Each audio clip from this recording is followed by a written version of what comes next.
Welcome back to the lab. Sunday afternoon, I just put a post up on the lab on Facebook referring to some input that I had from a Facebook user who I think, to be honest, probably had one too many beersies before going on Facebook, and maybe it should be no more beersies for you. You would have seen the post, you might have seen the post on the lab on Facebook of talking about the data from when I spun the car at Hampton Downs. If you're watching this, you've probably seen the spin. You've probably seen the discussion afterwards. For some reason, this dickhead, am I allowed to use that word? I have, it's too late. I can't be bothered editing that. This dickhead decided that I was trying to use excuses or placing blame on things rather than accepting responsibility for the spin. Now, that view is retarded as far as I'm concerned, because if I did not want to accept responsibility for the spin, do you think I would have put it in the video? The only reason why anyone saw it, other than those that were at the track, is because I included it in the video. So if I was worried about any blame being pointed at me, I would not have included it in the video. And the first line in the description for the image that I posted up for the short little video, actually, I just had just a little section of just that little spin. I should put it in here, shouldn't I?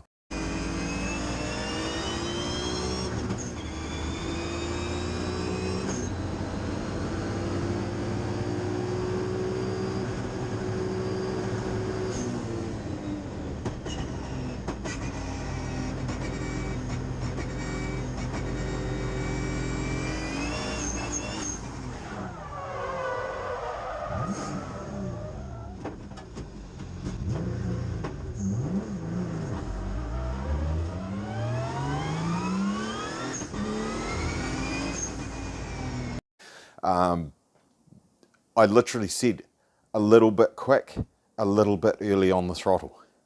So old mate comes along and he says that the driver needs to, I don't know, whatever, babble, and looking at the logs and stuff, according to him this is, that I'd got on the throttle too early, was going too fast and got on the throttle too early, and that the driver needs to accept responsibility for it.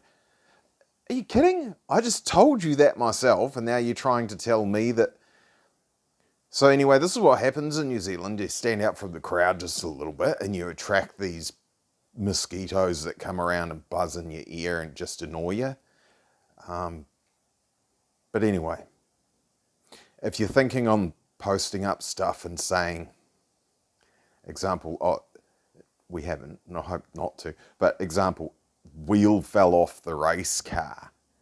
Oh dear, why did the wheel fall off the race car?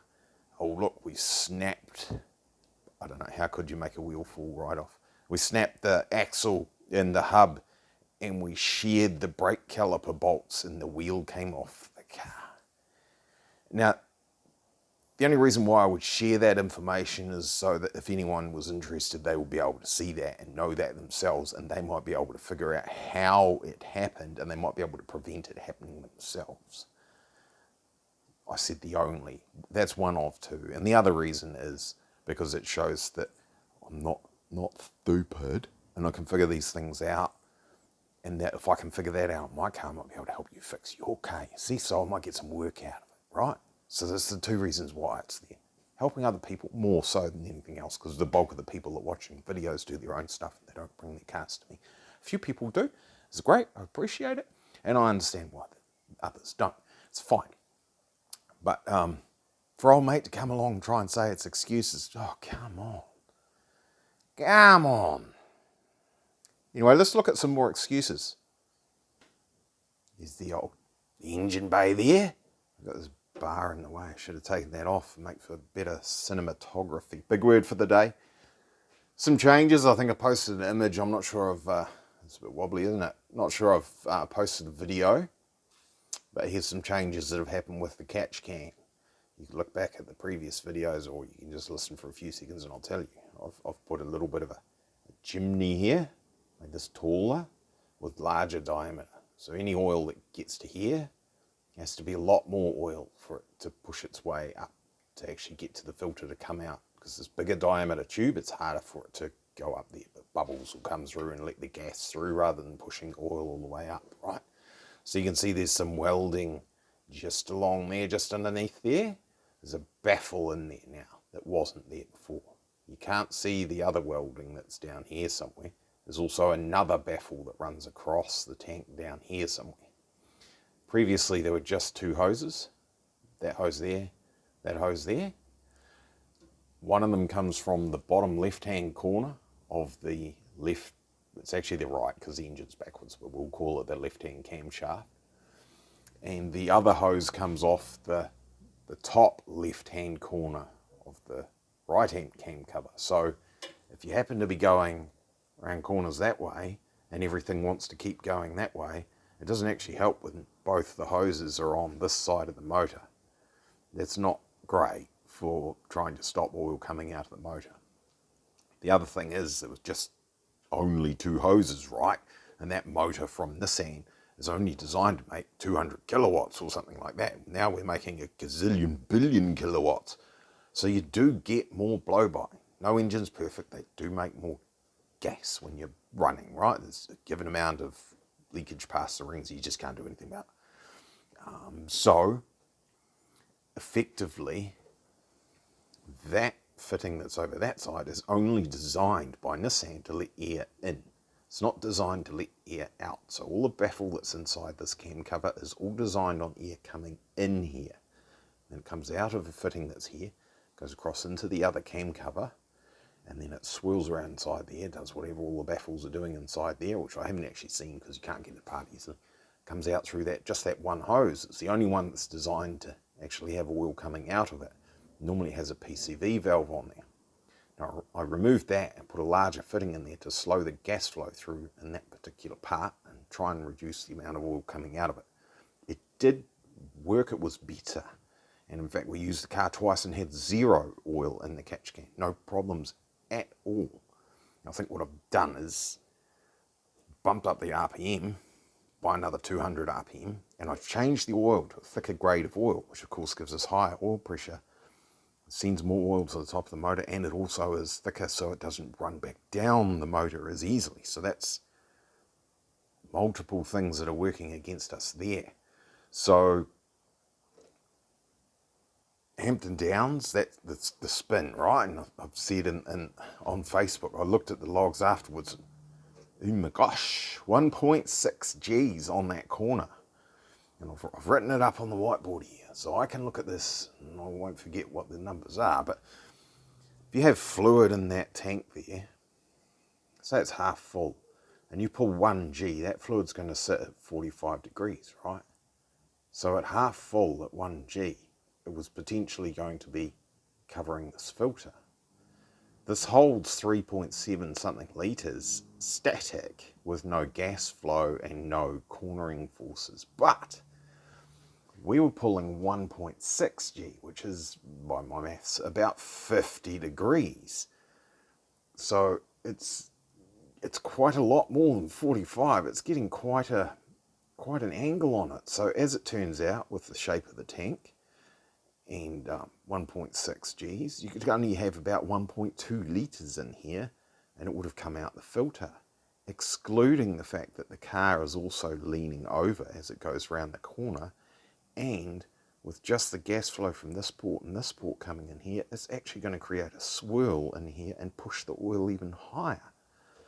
So actually my bad, the oil coming out of there was no one else's fault, right? It's my car and I designed the catch can and all that sort of carry on, so there's no debate that it was anything other than things that I've done. But with the data that we've had, we've been able to go through it and figure out what exactly went on as best as we can, using some science, etc. And we've modified this so that in theory we won't have that problem again. Now, very, very tempted to take that filter off there and run a hose and potentially poke that filter out the back of the boot or something like that. So if we do have some sort of, I was going to use a bad word there, some sort of stuff up that it does manage to completely fill this and it pumps oil out of it, well, I mean, it's going to go on the track one way or the other, isn't it? But if we blow it out of the back of here, at least it doesn't go under my tyre. And it avoids that scenario. And if it's coming out here, it may be enough of a cloud or mist or whatever, it's not going to leave a massive big trail on the ground. So it's less likely to be a problem for the track and everybody else, right? So that's the game plan there. Sorted? Maybe. We'll test this. We'll see where we're at. Now, keen viewers would have seen some other shininess happening in here. This hose here was always here. It was teed off the main manifold on the front of the motor as a bit of a catch arrangement for any bubbles that happen to get into the motor. Temperatures were fine on the track for the 4 laps that we did or whatever, absolutely fine. Come into pits, it did get very hot in pits. It started to, you could hear it, it was actually boiling, it was bubbling. So I believe we're still gassing past the head gaskets, boo, hiss. We'll have to drop a PSI or 2 out of it and see if it continues to do that. But in the meantime, I've put what they call a header tank on here. So this is pressurized. It's got a radiator cap on there. That's a lower pressure than what's at the front. So this is the one that will pop open first and let anything out. So in theory, any gases that are getting into this cooling system, they go to the top, right? So this is on the highest point, this hose, down on that manifold. So we'll be bleeding off gases rather than coolant. So this header tank here is designed to let the bubbles go to the top and the coolant should stay in the system and return back down, etc. Then it's obviously you have an overflow and we've got a reservoir. Now I've done some research on how big your reservoir is supposed to be based on the volume in your cooling system, which is quite large on this particular car because we've got a big radiator in the front. We've got large pipes running all the way front to back. This thing actually takes a lot of water. So based on the percentage that you need for your reservoir, because of expansion, contraction, and some room for clearing bubbles and all that sort of carry on, we need quite a big tank, a bit bigger than what's in the front. And there's no room for anything bigger in the front. So unfortunately I've put it in the back where the weight, I don't really want the weight in the back, but that's just the way it is. So that's huge. I just went silly with it and just made it massive. So that's 5 litres. I would blow 5 litres out of the cooling system. She's done anyway, she'll just be overheating. We're not going to be on the track, so that's fine. We will not have a problem with that going forward. Breather, quite long at the moment. Thinking same deal with that actually, as what I talked about with oil. So I might actually poke it out through here or through, I could just put a little grommet in the window and just poke it out the side there, just bearing in mind it can't be somewhere where it's going to pull a vacuum on it and try and suck all the coolant out. That'd be stupid. Same thing, like if it's coming out of the car and we can't catch it with this, we're not going to be able to catch it very successfully with our under tray and all that sort of stuff. It's probably going to go on the track, right? So if you have it somewhere up higher and it spreads it out into a mist, less of it actually ends up down there under everybody's tyres, which is bad. We don't want that. Primary thing, don't put it under my tyre again. That was bad. It was only oil last time. We didn't have, to the best of my knowledge, we didn't have antifreeze in there. Hey, we may have. So let's not put it under other people's tyres either, because that's really bad. Reckless, dangerous, nasty thing to do. Speaking of tyre, she got a bit hot with that little slide we had. Whoopsie daisy. That'll be right for GTR Festival, then we'll chuck it. We'll chuck them out. Someone can have them for drifty car. We'll put some new ones on. Awesome tyres, not complaining about. These are good tyres, man. These are probably, we put them on before Leadfoot. They're probably 3 years old now. 109 around Hampton Downs. Can't complain about that. The track wasn't that great either, was it? Here's Glenn with his excuses again. So anyway, I mean, whatever. Spun the car out. I didn't give a damn. I don't think anyone else really cares either. So I don't know why I was apparently trying to make excuses or pass the blame or what he can just get bent. But anyway, there you go.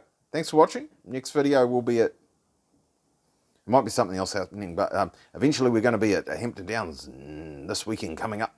And we'll see whether we fix these things on the march or not. I think that'll be all right. That'll be good. We'll see if we can do it. Should I throw it? 106? No, I don't think so.